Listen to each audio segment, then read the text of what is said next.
This episode of Nerdist News is brought to you by Shadow of the Tomb Raider. Is a G.I. Joe crossover hiding in the Bumblebee movie? After last summer's Transformers: The Last Night hit theaters and got a lukewarm response from both fans and their wallets at the box office, the future of the franchise seemed due for a major shakeup. And it looks like the Autobot movie universe is getting just that with the upcoming Bumblebee movie. Not only is longtime director Michael Bay stepping away for the first time, but the film also looks to be soft rebooting the robots in disguise, with the focus of it being a prequel to the series. And when the latest trailer for Bumblebee dropped recently, it seemed to do something that other Transformers trailers haven't done in a long time. Get us excited for more Transformers. The directorial change plus a new focus on the human-robot connection definitely has fans amped, but it's the focus on the original toy designs, aka Gen 1, that is hitting everyone right in the nostalgia feels. Just take a look at this sick shot of Soundwave or this glimpse of Optimus Prime in his classic semi-look. It's all looking pretty good.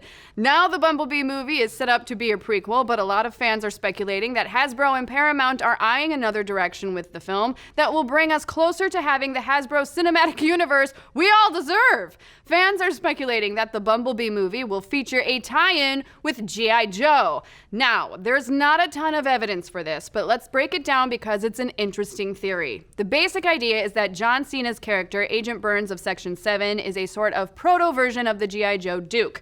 He's military, he has that G.I. Joe look, and he's sporting the distinctive face scar on his right cheek that the previous on-screen version of the character has also featured, namely Channing Tatum in the first two G.I. Joe movies. Now, this theory is pretty interesting, and though we think it would be a cool way to open up the Transformers world and get the Hasbro cinematic universe started, this doesn't quite track because there are no G.I. Joes named Burns. We checked. Are you saying Boo or Burns? But what does track is Hasbro's desire to make boatloads of money. Hasbro has been pushing to establish some type of joint cinematic universe for years. Hell, one version of the script for the third G.I. Joe live-action film even featured a crossover with the robots in disguise.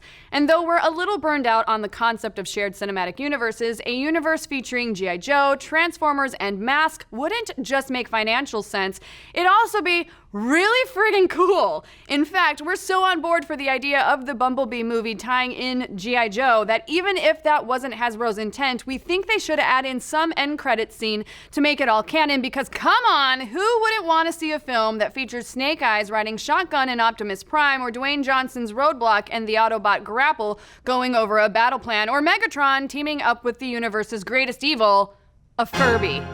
It's true. Heck, within 5 years, a time portal could open up and dump the Power Rangers and ROM the Space Knight into the mix, because we can't think of anything cooler in cinema than watching the Megazord go toe-to-toe with Shockwave. Hell, let's get even more nuts and just have He-Man come through the portal as well. And yes, we're aware that He-Man is Mattel and not Hasbro, but it. The Lego Movie and Ready Player One felt like watching our childhood toy box come to life, but it is always through a filter. In the Lego Movie, we're watching the manifestation of a child's imagination, and in Ready Player One, everyone is just an avatar wearing a custom skin.